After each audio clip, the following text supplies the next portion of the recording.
Hi, everybody. Welcome back to the This Ain't Luck podcast, where real creators talk with real artists. I'm your host, Brandon Demore, and today our very special guest is Deborah Mannis Gardner, the president of DMG Music Clearances. Now, Deborah's clearances include Led Zeppelin, ACDC, Beatles, and Prince. Now, I can't wait to hear about the Prince one because I don't know if I've ever heard of anybody doing Prince. Now, that's just for starters because Deborah is known as the queen of music sample clearances. And this is a very specialized field. And that's not coming from me. That's coming from Forbes magazine, Billboard, and Variety. And today, Deborah has been nice enough to take some time out of her busy schedule to come and talk with us about how this business works. Deborah, I want to thank you for coming and talking with us, speaking with us about this. I like to get started with jumping in the Wayback Machine and talking a little bit about the journey to becoming the president of your company and also becoming the queen of music sample clearance. And the background gives everybody a little bit of an idea of who we're talking with. And I think it's important because you're important. Maybe we can get back going with a little bit of that. Thanks for having me. Wow, I just had a staff meeting and I was talking about how this all started just about 30 years ago. But I started in sample clearances actually in 1990 when I worked for a company called Diamond Time. And this was like the beginning of when samples were being used and we didn't even know how to clear samples. We made up the rules as we were doing it. But some of the first stuff I started with was like DOS effects. I worked with, EPMD, Shinehead, Jungle Brothers, all that great stuff that was going on in the early 90s when I was at Diamond Time. From Diamond Time, I then went in-house at RCA Records when Joe Galante was president. That was the heyday of when Loud Records were part of RCA. So it was the Alcoholics and Wu-Tang Clan and Mobb Deep.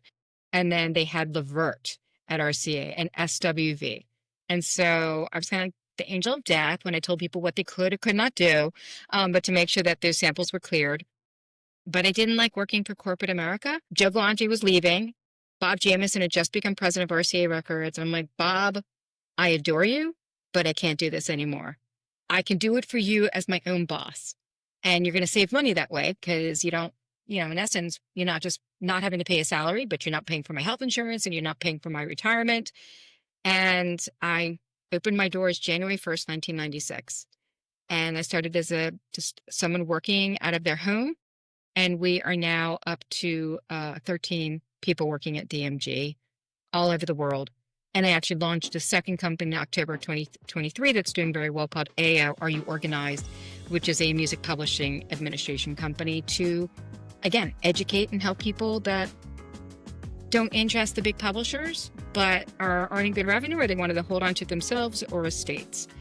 And so that is like, a quick summary of DMG, but it's been a great ride. Hey everyone, I'm Jacqueline Desjardins. I'm a music producer, composer, and songwriter. I have my music with TuneEdge, and I find that Joel and his team work very hard to get placements for my songs, and I've had 2 really good placements recently. I've had a radio spot, and just recently landed the theme song for Major League Women's Volleyball on CBS Sports.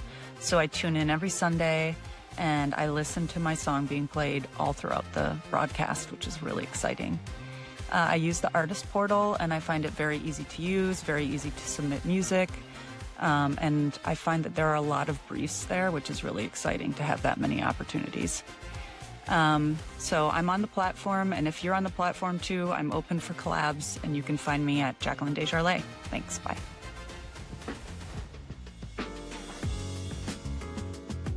Some of the most recent projects you're on, what might some of those be? Or I'm sure there's a bunch going on at one time, right? That's what's happening, right? Yeah, currently, if I look at my board, I've got about 40 albums that I'm working on, and you'd be surprised who might interpolate versus who samples. We've got the new De La Soul album coming out. You see it on my shoulder. I was the one that helped get the De La Soul stuff back out there on the streets, but we've got a new De La Soul. We're working with J. Cole, DJ Khaled. We work with Beyoncé, Tyler, the Creator, who is up for an award. One of my favorite albums that's up. I'm so excited for him. we've worked with Drake, we've worked with Kendrick, we've worked with Jay-Z, we've just the whole gamut. And when we started doing this, I was like, oh, it's a phase. People aren't going to keep on sampling. Well, now I work in the country community, including, Keith Urban. You're working with, style. At this point, it's a style. It's not a phase. It's like a thing, It is a thing. Yeah, it's reality based. It's not just a phase. And I got a little nervous when Billboard did that whole article. Oh my God, there's no hip hop or rap in the top 100 chart this week. Well, it lasted a week, and then we came back onto the chart with Megan Thee Stallion, who's also my client. So, and you don't ever see them say, "Oh my God, there's no country this week. What's happening?" It's always this weird, negative, derogatory focus on the genre of music, which it gets me upset because we're still not recognized as well as we should be by all the different award ceremonies. Yes, we got props for the 50th anniversary last year, but you still didn't see that stuff where those artists perform that were winning awards in those categories. I think I had a client in almost every category, sweeping the hip hop, R&B, and rap community. So it's so weird that we're still just not recognized there, or we're still carved out as like we're hip hop and rap. No, we are top 40. We are Hot 100. Our genre might be hip hop and rap, and it contains samples, but we're there, and we're not top going 40 and Hot 100. Those are everybody. Everybody's in that. You can be, it should be. If you look at the top 5, it should go from a country artist to a retro jazz artist to I used to work, I was a producer of American Top 40, and one thing when I first started working there really hit me was how dynamic the chart was. It was just all over the road. It's a little bit of everybody, and that's what it always should be.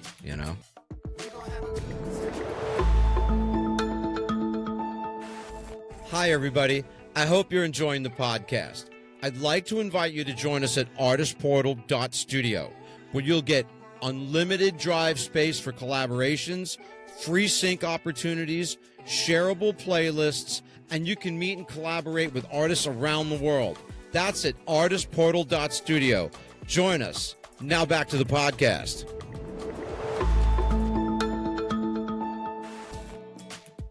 Absolutely. And, sampling is just an art. Just like playing the guitar or piano or having a voice, it's an art.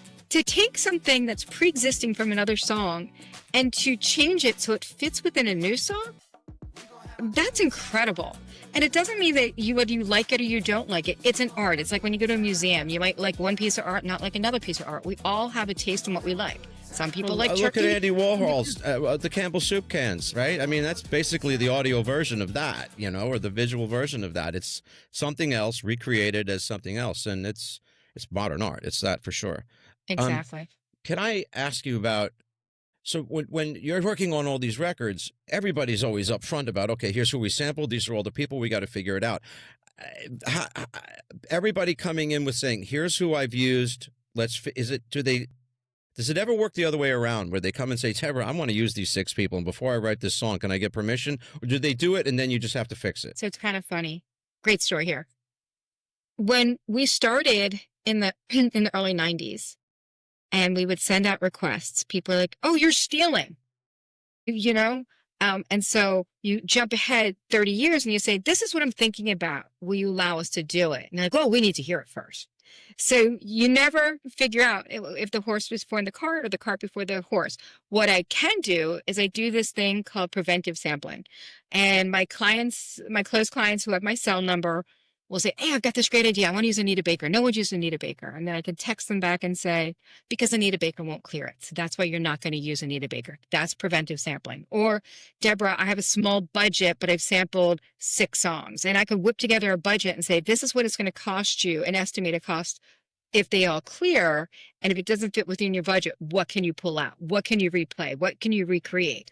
That's why I love working with De La Soul, because those guys will sample the original master. They'll get a quote in that, we can replay it. Let's just do it as an interpolation. And then they cut that budget down from what that cost would have been. So that is a means of saying, I call it preventive sampling. And that's how people not to sample. But if you don't have the money or if something's not available, Well, I can't understand why people won't do it because, like, if Anita Baker won't do it, hey, man, Sting did it, right? Sting's song is in samples, and I don't know if you can get any more like highfalutin maybe than Sting or protective over. I mean, I know it's really hard to license some of their music, but I don't understand why anybody wouldn't be up for that, especially an artist who hasn't had a hit in a while. But I do get what you mean. You're saying maybe you should. In some cases, it's almost better to ask for forgiveness than permission, because if you ask for permission, they're going to turn you down and say, "What's it for?" But then if it becomes a number two song, then they got to figure it out. Is that ever a thing? Like, you let it gain some traction, or does it just get too sticky? It gets too weird. I always say clear first, then release. It's Yeah. it's really hard to go back and ask for forgiveness because music and licensing is emotional. The person who created the song, there's an emotional tie to it. And so when their song is getting utilized, whether it's a sample or a sync, there are emotions that are tied to it. If I'm working on a film project and I'm trying to license a song and it's in a bar and someone's drunk, the copyright holder on behalf of the writer or artist might say, this is denied because this artist had a family member that was an alcoholic and it just touches a place that they don't want their song to be tied to. So you have to take all of that into account. When I have clients come to me and say, oh, the song has never been sampled, or it was a B-side, or it never made a lot of money, so therefore it should be cheap and easy.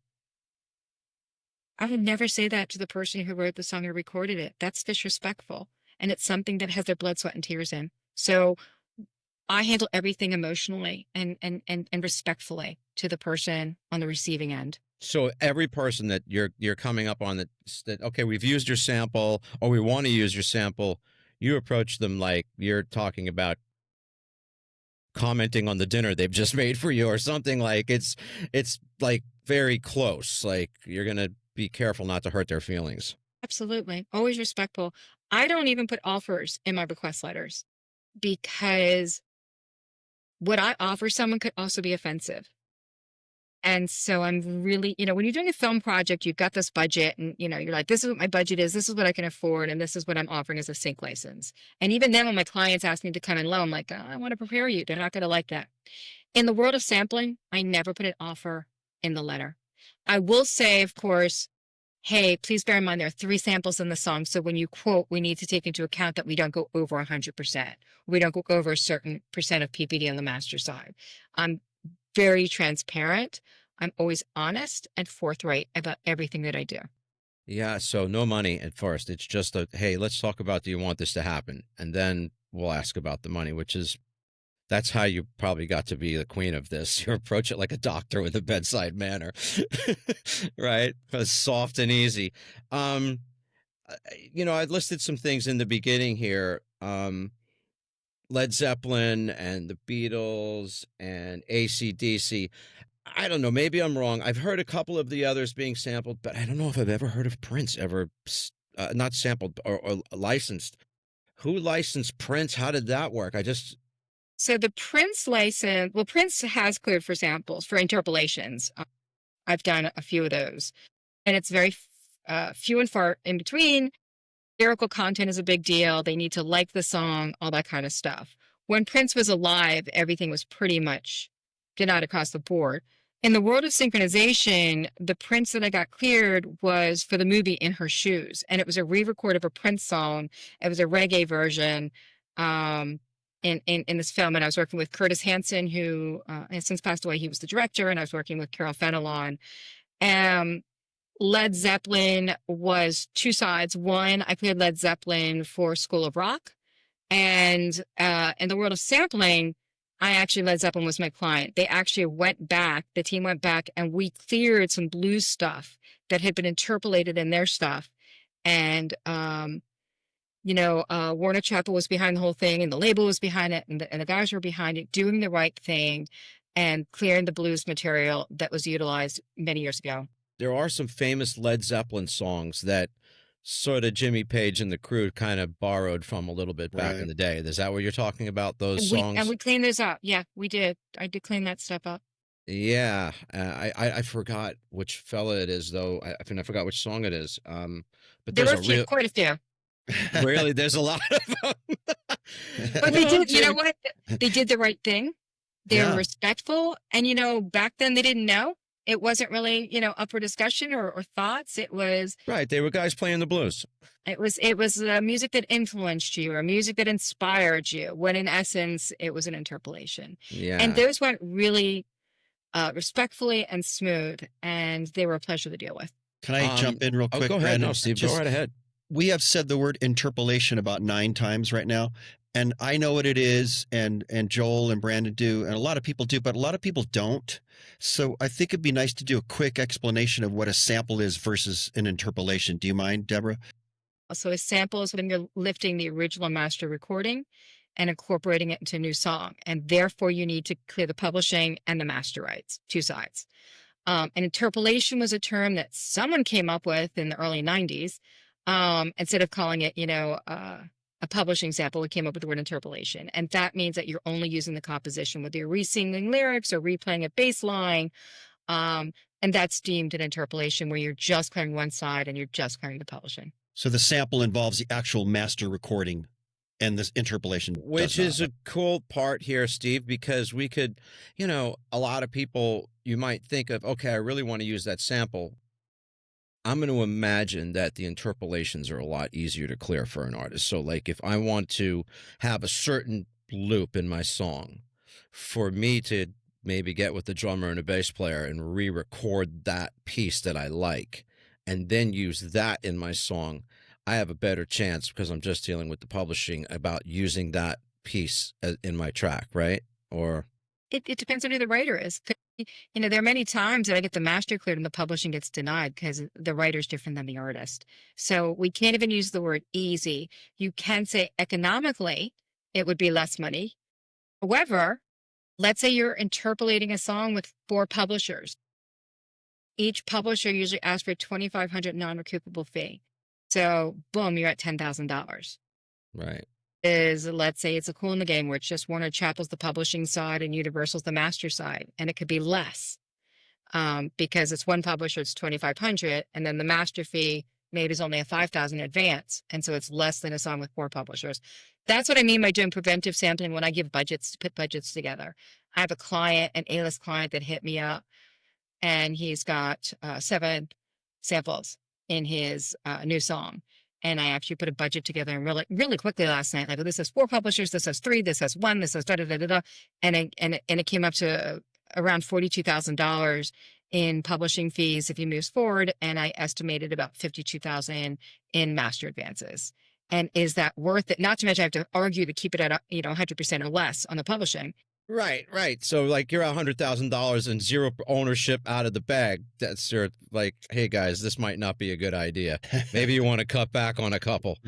But creatively, there might be a reason that they want to keep it that way. My clients, again, on the creative side, is just as emotional as where they get the songs from, and they feel very strongly. Or the use is like a hit or 2 words or 3 words, and they're like, we want to pay homage and we want to respect where we got this from, and we need to clear it. And could they re-say those 3 words and it wouldn't be copyrightable? Yes, they could, but that's not what they want. They want to lift it and use it. If you look at the play Hamilton, those uses that I cleared were interpolations. They were resung lyrics. And Lin made it very clear these were homages. These were things he was tipping his hat at and wanted to respect these copyright holders and clear these compositions. And that's what we did. It's not about the money. It's about, like, okay, even if we don't make anything on that song, it doesn't matter. This is what we're doing. What would you say the most legendary piece of music you ever got cleared as a sample is? What's like the one that was the hardest, biggest one to do? I get that question all the time. I want you to think about this. I've been doing this since 1990. There's a lot of them. And I probably have hit over 1 million clearances at this point in my life. Really? On how long I've been doing this. Easily. I mean, again, it's our 30th anniversary next year. And so one of the projects the interns was doing is actually compiling all the stuff that I've worked on using IMDb and who sampled and all and All Music Guide and where my name is on all of these albums. But all of them are pretty exciting to me I back before Bob Dylan had sold his catalog, I did a Bob Dylan clearance in 2 hours. When his manager was his administrator, I was able to pick up the phone, send him the request, send him the music. He picks up the phone and calls me, and we made it happen. And that's pretty darn exciting when you can do stuff like that. And you would say that was done like that because it wasn't tied up in a corporation, because you're able to call one guy that could call another guy, and then you'd be done.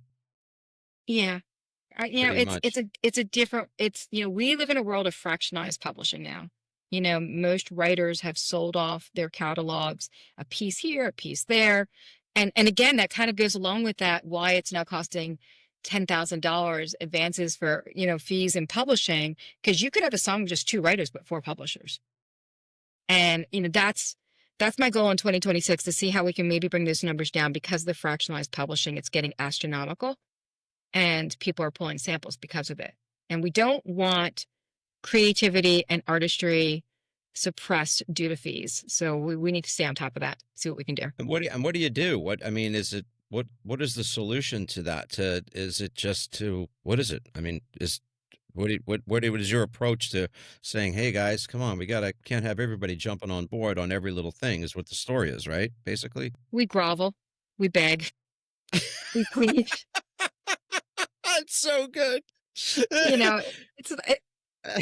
It's about relationships and to be respectful. One of my staff is working on something that was released by an A-list artist, and they're over 100%.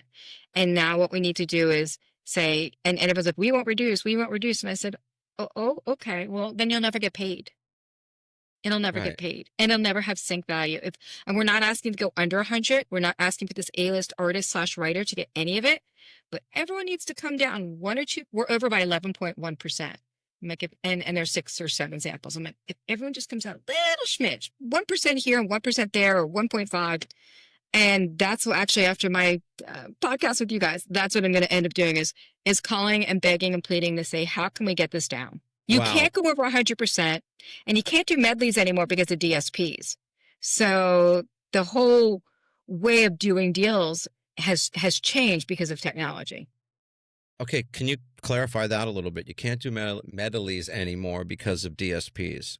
Right. So the DSPs don't know how to fractionalize or to pay out something that's a medley. So what we end up doing is, I'm working on an A-list artist that, while in concert, was singing their song and then went into another song and then went back to their song. Perfect example of a medley. Sure. So back when there were hard configurations, you would just get everyone to reduce so it equaled that 100%. But DSP can't read that or understand it. So I what did we not do, know that was a DSP thing. I didn't know that, because that's like a thing. That's a cool type of an expression. 2 songs combined together. You'd think they'd figure that one out. well, what you do is you give it a new title, and then you ask the copyright holders of the multiple songs and you count the number of seconds of what each song was used, and then you ask them to come up with an equation that equals that 100%, so that you're paying out for each thing. And that new title is registered, so then the DSP can report that new title as one thing. Exactly. It's the multiple title issue in one situation that's confusing the Yeah, machine. because then it would be paying out 200%, and you can't have DSP pay out 200%. Everyone agrees on the splits ahead of time. Is that what you're saying, That's Deborah? my job to do. Yeah.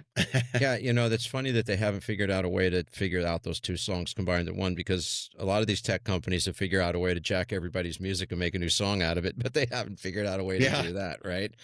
And we can go off and do a whole session on that, but But so about just a little bit about this AI business. What's your take? What do I mean, it is, I think it's derivative works is what's coming out. I mean, there you go. So my whole thought process on AI is it's a form of sampling. Yeah, right. And but really small. And it should be cleared like sampling. And so if the technology is there where you're pulling from, obviously you should be able to put a label or number or 0 or 1s, whatever the heck you do. And so if people are pulling stuff from different places, why can't you come up with a calculation to pay each of the places where it comes from? And that is what sampling is all about. That's what we do. So And I've been an advisor with an ethical AI company that actually wants to do that. And I You give them would seem like guidance you on would that. be great as an advisor for a company like that. You really seem like you would be awesome at that because your experience is okay. How are we going to share this? How's everybody going to get a piece of this piece that came out? Um, I would imagine the reason why they did is because they did it sloppily, where they just took everything and they're spitting everything out, which would mean that when you make a creation on your prompt, it would have to pull from 50 artists, not 10,000. And if it does pull from 10,000, then everybody gets a penny or whatever it is. Fraction of a penny, but yeah. But still something, right? I mean, I don't even know if that works, but it would seem like somebody with your expertise in, okay, guys, how are we going to share this money and make this work would be great at helping figure this out because they made a mess. They made a complete mess that needs to be cleaned up, you know? Right. But AI technology is just like sampling. It's just on a different scale and it hasn't been structured properly. So, like as a consultant for TrackLib, they wanted to do automated sample clearances.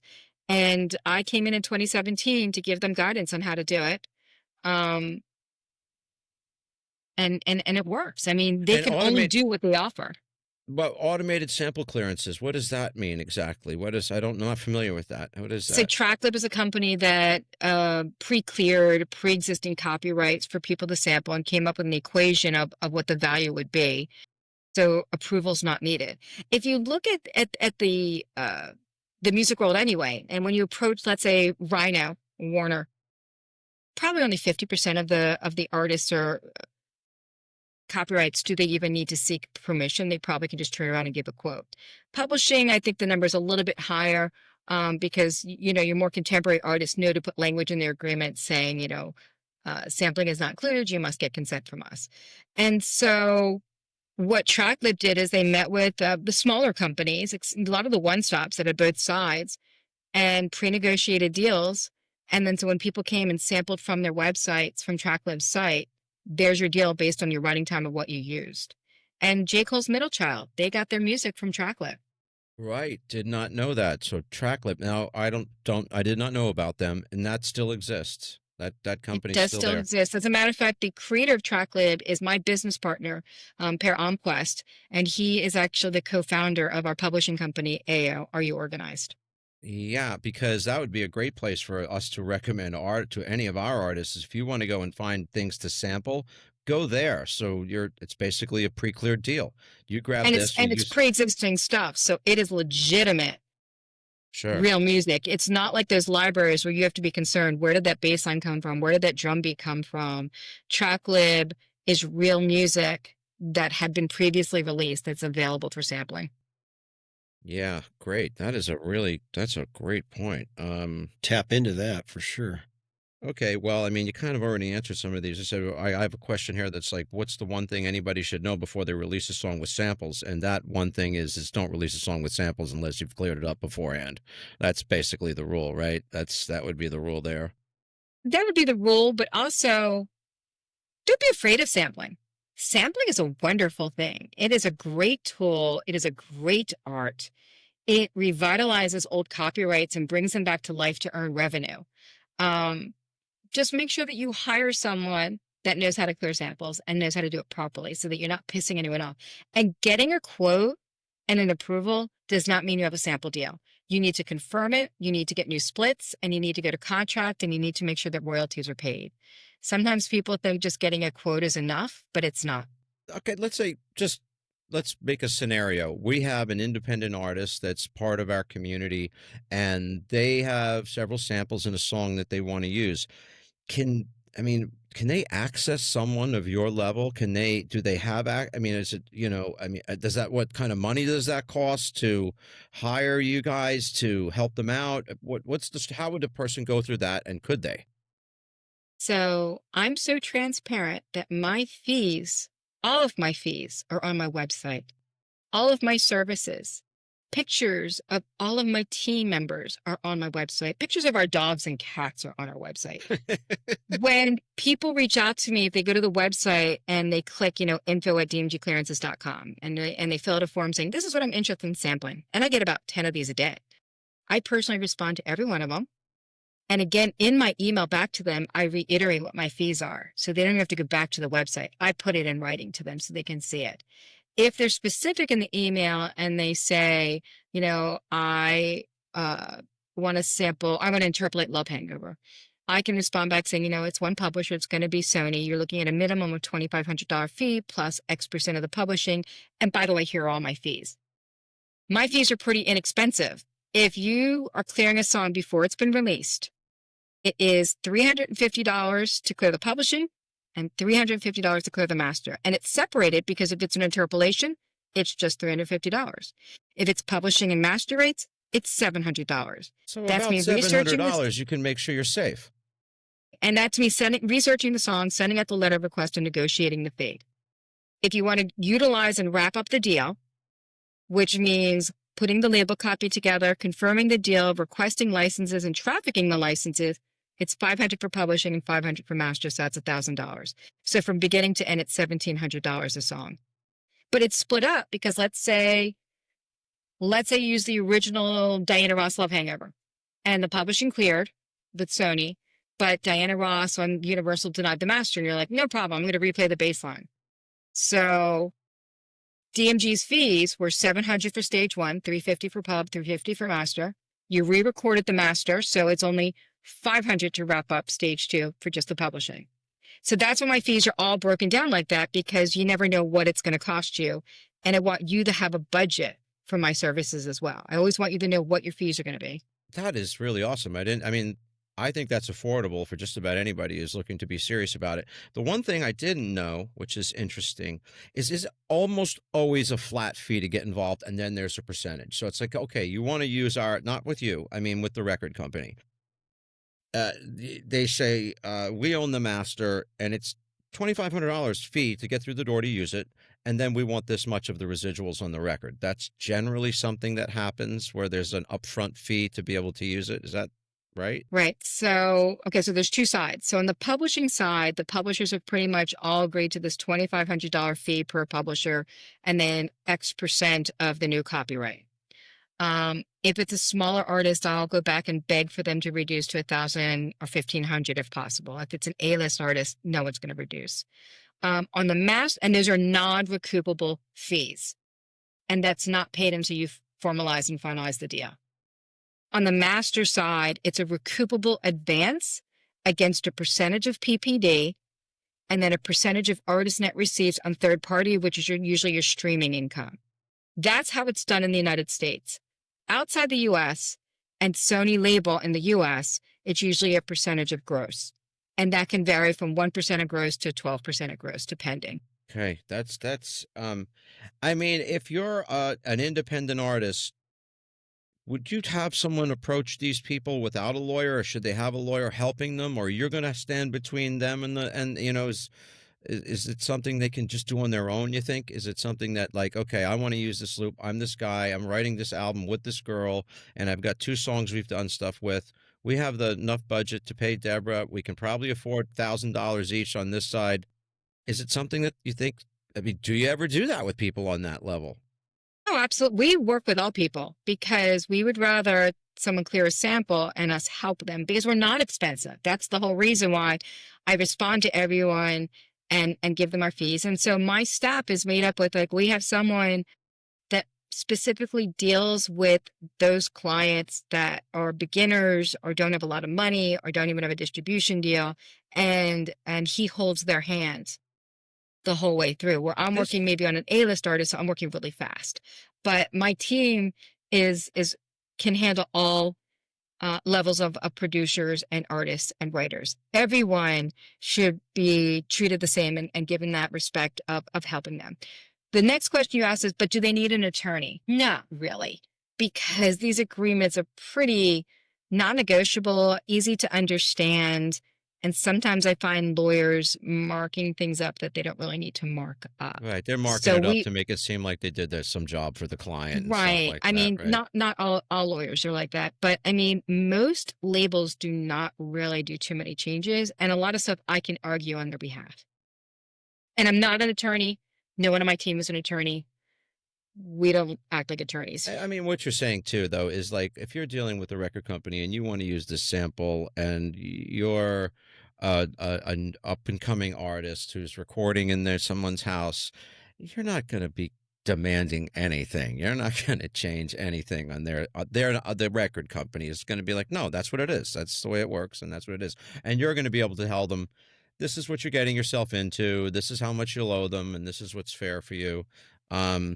Well, man, that is I didn't realize that you could help people that are not famous. It just seems like, you know what I mean? I didn't realize that. I really didn't. So I just want to go back to you were talking about the beginning back in the 90s when all this sampling came up, and you said you were making up the rules for it as you went. Are a lot of the things that we're doing now, this $2,500 up front and all this kind of stuff, was that something that formed while you were doing that? How did these rules come about? Because I when I worked at American Top 40 during the 90s, I had the manager for New Kids on the Block was in my studio, and this song had come out by this guy called Rico Suave, and he had used Santana in the thing. And I remember commenting, how does he do that? And how does he have permission to do that? And the manager said to me, he goes, well, if it was my song, I just wait till he gets to #1 and then I'd hit him up for the money. And obviously it was a cowboy thing. I remember it really clearly thinking, okay, well, wait till Rico finds that out. So did you make, like, the rules that we're talking about now, you were part of forging these rules? So when we first started and we were told this was a phase, I was able to clear James Brown for like a $500 all media buyout. And that's what the labels thought that this was a phase, and they didn't really want a contract or all this paper, or all this rigmarole. And they all did all media buyouts. Warner's did that. Universal did that. They all did. Then they were like, maybe there is going to be future revenue. And so, as arrogant as Americans are, they came up with advances against a penny rate, because obviously the whole world uses pennies. That didn't last long. From pennies, then they came up with the rollover. This isn't me. These were the labels. They came up with the idea of rollovers, where $5,000 advance for the first $250,000, and then another $5,000 when you hit $250,001. But then the argument was, well, what if they only sold one? That changed that whole value of one song being worth, $5,000. Then they eventually were doing royalties, PPDs. But again, as the technology kept changing, we needed to keep changing how we did payments. So it was, they took into account digital downloads, but then how did you formulate value for streaming? So that's why when I said earlier, it's an advance against a percentage of PPD, and that's for your hard configurations, and then a percentage of artist net receipts, and that is for your streaming value. And then it doesn't usually include sync, and that's a whole other value that you have to determine. So what I mean to say is, since 1990, it keeps evolving on how the deal structures are, and don't think it's ended in 2025 or 2026. We're going to keep evolving as the technology keeps changing. But sadly, we know this, whether it's sampling or not sampling, this is not where the artists are making their money. They're making their money on ticket sales and merchandise. They're not making money on their music itself. And it's a very sad world that we're in, that it's very hard for an artist to actually survive and make a living off of what they create. It may have been like that, though, for a long time, because I remember back a long time ago finding out a record was $17 and the artist would only get $1 from it, or $2. And when you think about that metric, it's like, man, somebody's getting all the money and not them. You better get on the road and pack some houses, right? I guess until you're really famous and you can demand half the money. You bring up the licensing, and the licensing of these songs that have samples in them for movies and television and sync, that's a whole other realm. Then you got to go through the whole rigmarole again on the clearance. Or when you put these samples in the song, is there any way that that's included? Well, is it geared to the amount of percentage of the publishing that they own? Is that how it's just worked, or the amount of master that they own? Is that So synchronization is easy. I mean, I'm working on GTA 6 and clearing about 2,000 songs, and a lot of them have samples in them. When you're clearing a sample, you're establishing on the publishing side those splits. So when right? you go to clear it for sync, it's very easy. The splits are there. It's yeah. On the master side, it's a little bit different because you have the label of that artist. So that has X%. And then the sampled artist in there has Y%. And if there's a feature artist, it's Z%. So we sometimes have to help the labels discuss how the splits are going to be done. When we did the De La Soul, and when we cleaned up that album there, as I point over my shoulder there, I love how and you some of put those, it. You say cleaned up. I cleaned up that album. Like I gotta fix this mess. it wasn't that bad. It took a couple of years, but it wasn't bad. But so we cleaned up the samples and we got everything established. But then when we did the movie, the documentary Six Borough, which is a whole segment on De La Soul, and we went to De La Soul's label and they cleared it. They're like, but we don't know what our split is. And we would go to the sample copyright holders, Sony, Warner's, Universal, and they're like, it's cleared, but we don't know what the split is. And I said, you know what? This is when we come up with the splits. We establish it now, you get it in your system, and then any future De La Soul sampling or synchronization, you know what your splits are going to be for sync.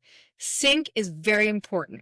So if there's a song that's got a sample in it and the sample's been cleared and that split hasn't been determined, now's your time to establish that split so that moving forward, they can continue earning revenue, exploiting it, and licensing it. So when you say clean this up, you're saying, okay, I'm going to solve this one problem here, but we're going to use this as a template for all the other ones going forward. We're going to decide on the way this one works. And when we do it again, it goes down just like this. So then it's cool after that.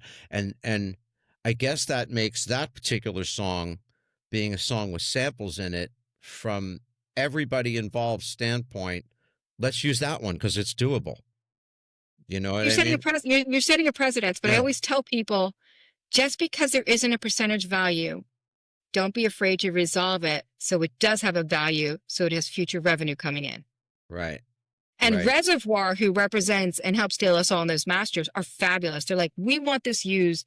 We want to work with whoever we need to work with to establish these splits so that we can do stuff with it. They're fabulous. They're a Yeah. great company. So how many of these? I mean, pretty much every. So if there's been hundreds of thousands of these go through your office, you must have set up precedent for so many tracks that this track now works like this, right? That's basically, you said you're not just fixing this one thing, but now you've helped these people that own these samples or these masters.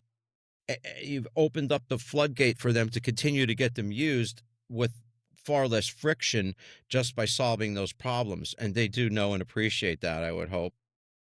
I never thought of it that way, but yeah, what we're doing is we're just, you come up to a tricky question or a tricky thing to solve, and we just try to solve it so that it's established for other people to be able to utilize music. Artists create music because of the love of music, and they want to get it out there and share it with people. And we just want to make sure that that just continues to flow. And when it gets sampled into another song, to keep it living and flowing. Samples, what's fabulous about this industry and sample clearances, it really changed the whole way of thinking. If you think about producers from the 60s and 70s and even 80s, producers didn't get a piece of publishing and didn't get writer's credit. Yeah. It wasn't until the hip hop community where these producers were. There's Marley Marl producing 14 Shots of the Dome with LL Cool J, and he's getting a piece of publishing and writer's share for the songs that he produced and put in LL's album, even though it had samples. It wasn't until hip hop and rap did that now contemporary producers for rock and country and all genre of music are now getting writer's share and publishing share as well as producer share. We need to thank hip hop and rap for doing that. And it was the sample world. I wonder if hip hop and rap is sort of the beginning of that, because when you produce a hip hop record or a rap record, the producer is highly likely to be involved with doing something with that record, maybe spinning some discs or helping with the production over and above where, and traditionally where you would make a record and the producer, well, the producer might just be, he might be turning the knobs in the studio, but he may also just be calling the shots on what you, oh, that's the take, or let's do it like this, as opposed to actually digging in and going in the other room and cutting the sample and cutting the loop, where they got closer to the production of it. Maybe that's why that happened. Like I know that I just know that certain rap producers and hip hop producers get involved with actually, they're kind of making the record with them for real, as opposed to just calling, oh, great take, let's do that one again, get it a little tighter, hit me harder on the vocal. What would be the most amount of samples you've had to deal with in a song? I mean, I heard one time there was I was at a BMI convention, and somebody from BMI had said there was 33 in one song that they had to deal with. What's the most you've dealt with?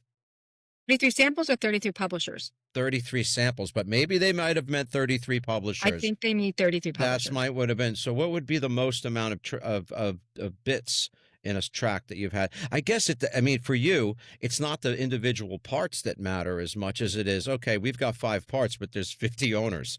That's the problem, right? You just want to make sure that you never go over 100%. And so, when we worked on Megan Thee Stallion song Circles, that had a sample, that had a sample, that had a sample, that had a sample. And so you were up to about 27 writers and, quite a number of publishers.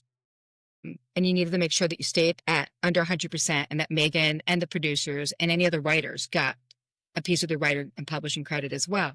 But, back in the day, when I was working with Redman and even Common in the beginning, Common used to have producers that sampled like they were making a big bowl of gumbo, little this, little that, little this, like little seasonings.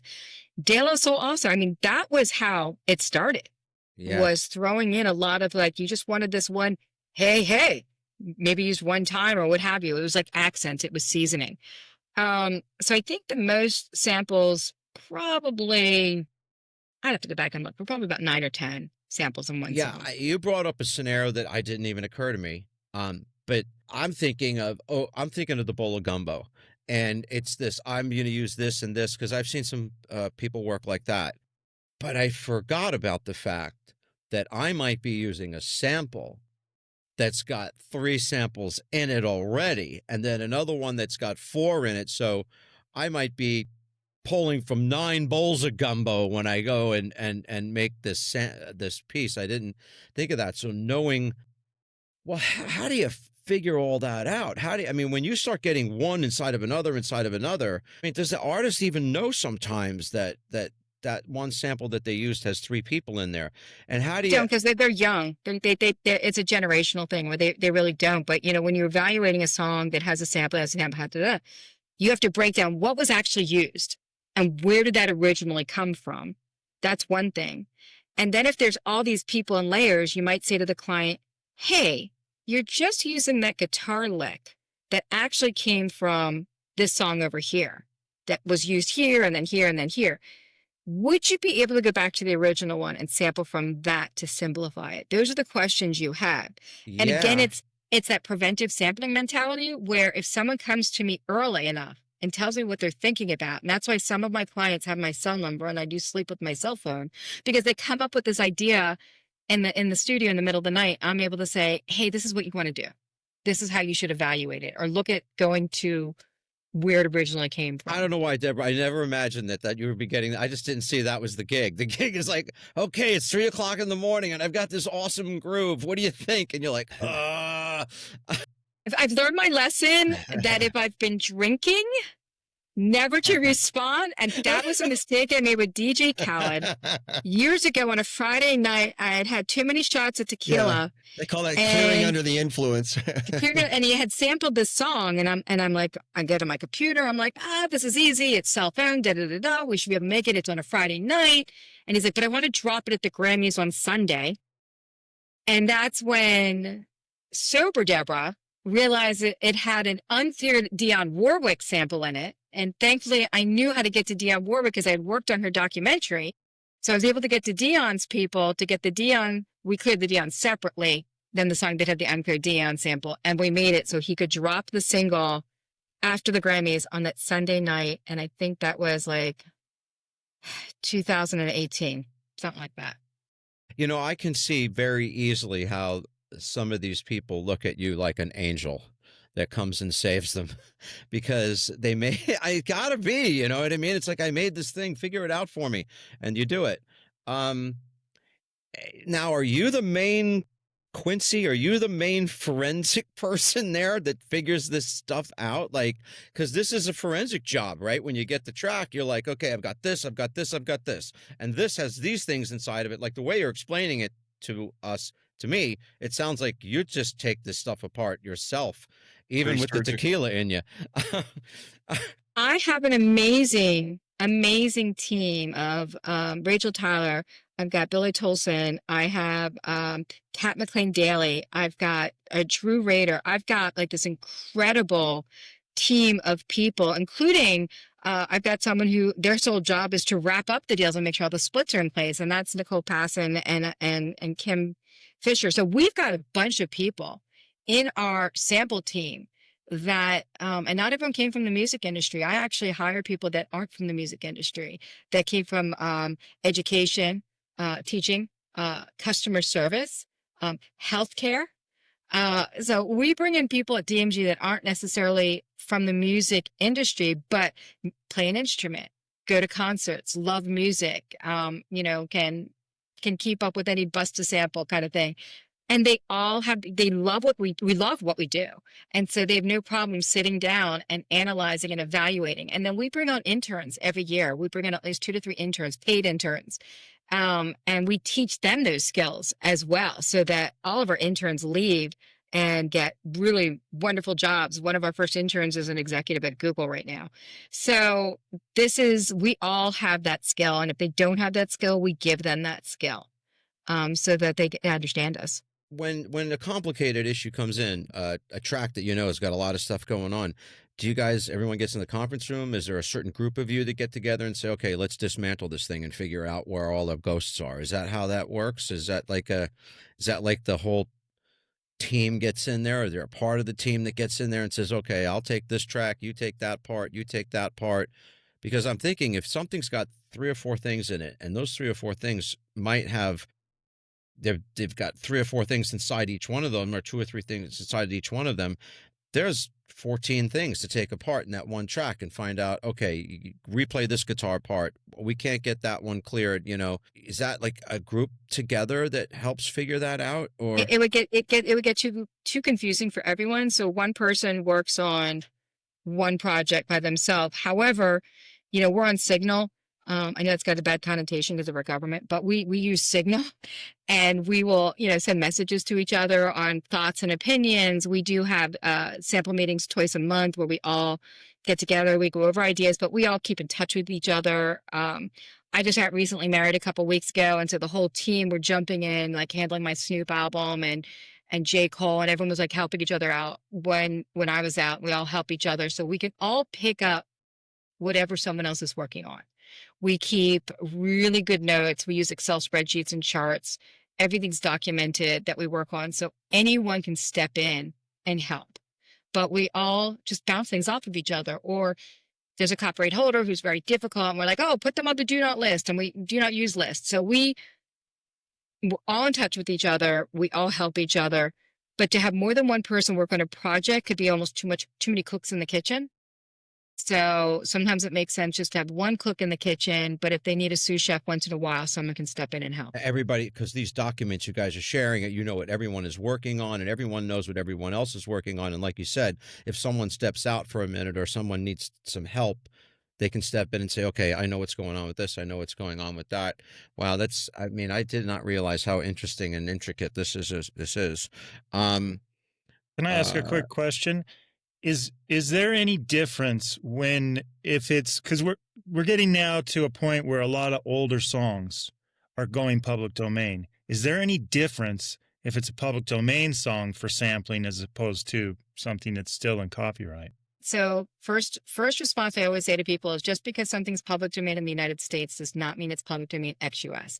A great example of that is the song Hello My Baby, which is PD in the US, but Warner Chappell has it out of France, ex-US. So that's the immediate thing that I respond to people. I am not a PD expert. And so when my clients use the PD card, I usually ask them to bring in a PD expert on that stuff.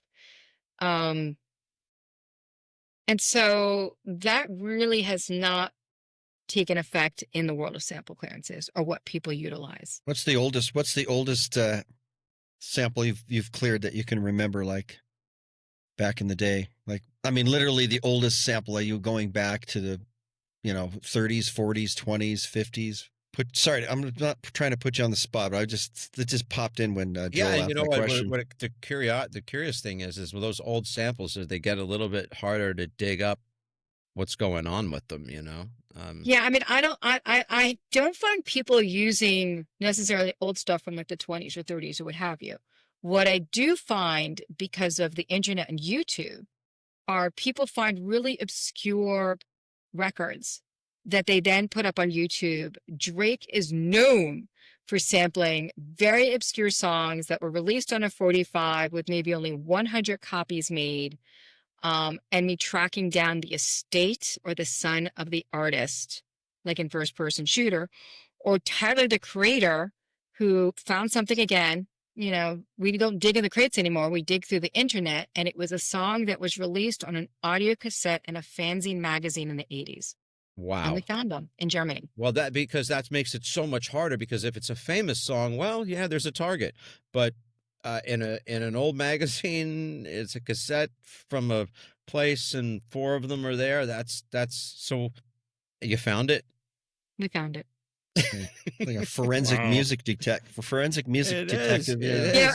And the internet makes it a little bit easier. When I first started, if you can imagine the 90s, I remember when I had to try to find someone, I went to the cemetery of where the person was buried to find out who paid for the upkeep of the cemetery to find the family of the estate. I mean, at least now we've got the internet, which helps a lot. That is an awesome story. That's there you crazy. are at the cemetery. Who paid for this gravestone? I got to find out the owner of this song. I mean, sometimes, it's people, don't forget, people thought once the song came out on vinyl, that was the end of it after its life. And then CDs kind of brought things back. And now look at where we are on the internet, that it really brings things back.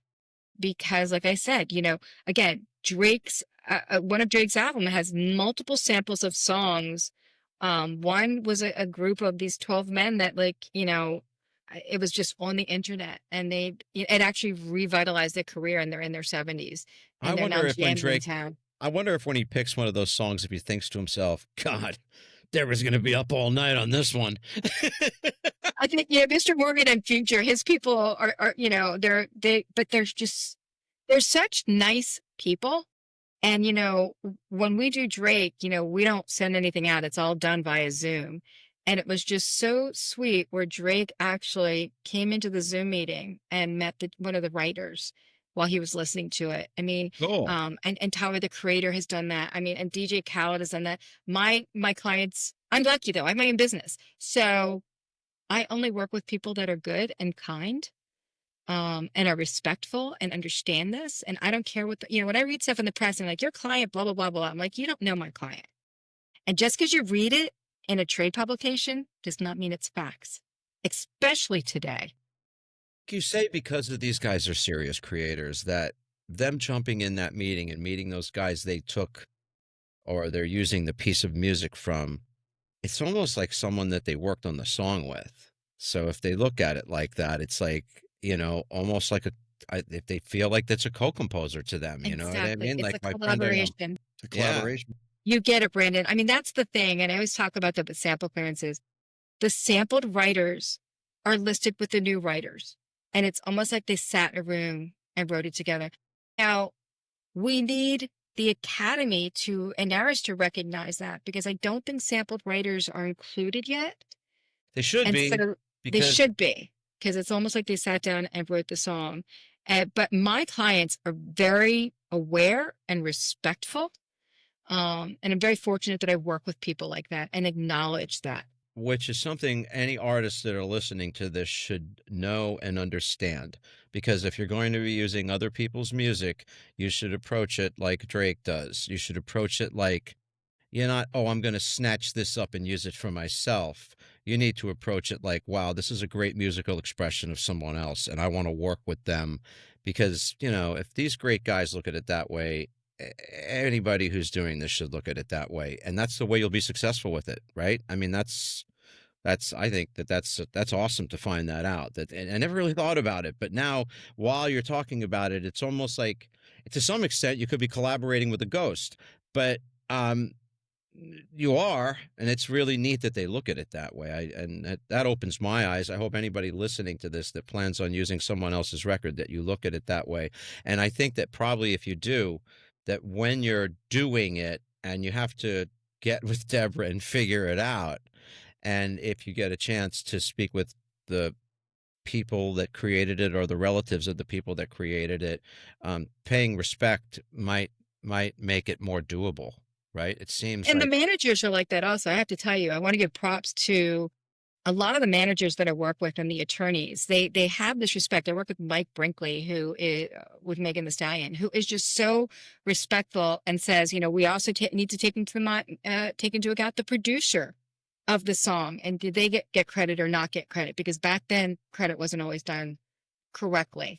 So I just, as much as I give props to the recording artists, I also give props to the managers and the attorneys, who are also very respectful out there, and I love that. Well, that's really cool. Our conversation about samples turned into something completely different than I thought it was going to be. It's really about collaboration is what it's about. It's not about, okay, I jacked this song and now get me out of it or figure it out. It's more about, your heart and soul take on this is the take. I love it. I think that's the thing.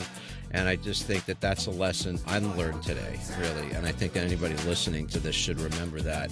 And I think we'll wrap it up, because we've been here a little bit more than an hour. And Deborah, thank you for coming and hanging out with us. That's and awesome. explaining how this works. I think that's anybody listening to this has got a lesson. I got one. I did. I really never thought of it this way. I didn't. And I think of it a completely different way now. And I think everyone should. And you guys can actually work with Deborah. You can do that. Didn't think that was possible either. Do you have a website or information? I do. It's so easy. It's www.dmgclearances.com. And it has everyone's email addresses. It's got an info. It's got our prices. It has sample forms, sync forms. I mean, we offer a lot of services there. And please don't ever be afraid to reach out. Do the right thing. If you're going to sample, clear it. We'll put everything in the link, all the links in there below. If there's any other links you want us to include, Deborah, we'll put the website and any of the other links that have to do with the website in there. Again, we all want to thank you for coming and visiting with us and telling us, and also congratulations on getting married. Thank you. And have a great day. Thank you, Deborah, for coming and hanging out with us. Thanks so much.